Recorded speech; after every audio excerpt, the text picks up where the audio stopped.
Okay. Kwa majina naitwa Brenda Kangai.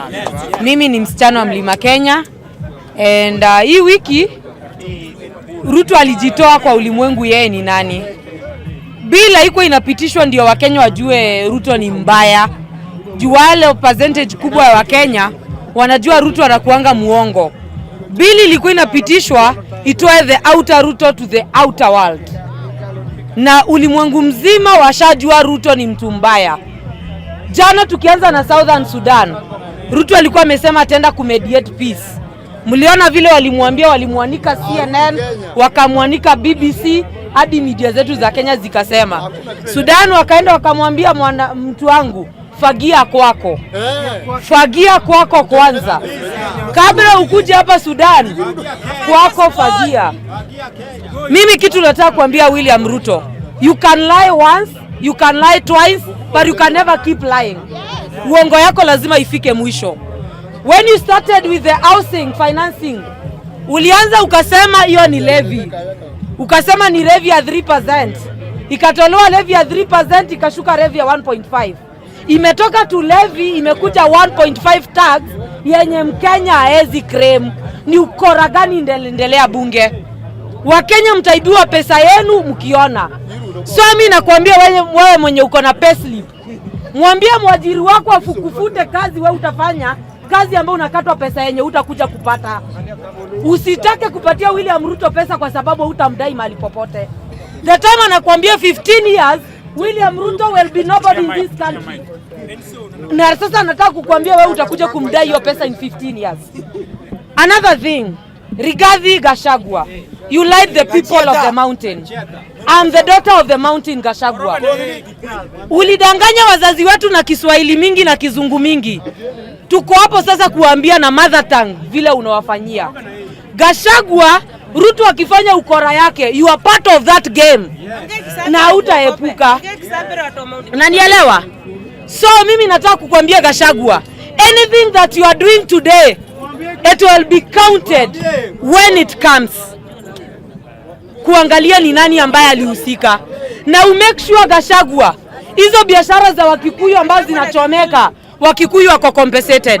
Hakuna vile soko mbili zinaweza chomeka na ule mtu anaweza simama na Wakenya. Ni Raila peke yake. Raila ndo ameenda Toi. Kuna MPs wa Kikuyu wengi wanarusha mdomo wa mabiashara, tunalinda mama mboga, tunalinda mtu wa mkokoteni. Ni nani mmeona akienda soko ya Toi? Baba peke yake. So the only person these Kenyans know anawatetea na anawapigania ni Raila Amolo Odinga. Na sisi watu wa baba tunakuambia hivi baba. Najua watu wengi watakasirika nikisema baba aitishe maandamano. Mimi nataka kuambia baba, you was born a soldier and you will die a soldier. Baba, you was born a hero, you will die a hero. Baba hakuna vile ataungana na watu ambao wananyanyasa wananchi. Kwangu ni kuambia Raila Odinga hivi, baba, chuma inagonganga wakati kona moto. This is the time for Kenyans to demonstrate. Na in fact hatutaki demonstration, we need a revolution where we are kicking Ruto out of power and swearing in Raila Odinga. At this time, the only thing Kenyans need ni mahali tunaenda kuapisha Raila Odinga, nothing short.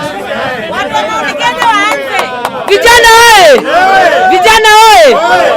Ile kitu ambayo tunafikiria saa hii, mimi ni mtu wa Mlima Kenya and I'm speaking with pain. Tulichagua baba, ni kura tulibiwa my friend. Kura zilitoka pale za baba mingi sana kwa mlima. Do you think sisi watu wa Mount Kenya tunafuata Gachagua? Mtu ameparara Miguu bwana. Wewe. Usiongea ile mlima ujui, ongea ile mlima unajua wewe. Kitu nakwambia baba alipanda mlima akapata kura na akaibiwa. Na mimi nataka kuambia hakuna maandamano tunaenda revolution. Kutoa William Ruto kwa kiti na kuapisha Raila Odinga. Hii nchi tumeteseka and enough is enough. Hatuwezi itikia kunyanyaswa na mtu day in day out alafu mtu anakuja. Jambo la tatu na la mwisho. Vijana mkae na umoja, msitenganishwe na mtu yoyote. This is the time to stand with your own country. Hii ndio wakati wenu wa kusimama na nchi yenu na kuwapigania. Na jambo la mwisho sasa, Garang, nimetoka kwa siasa.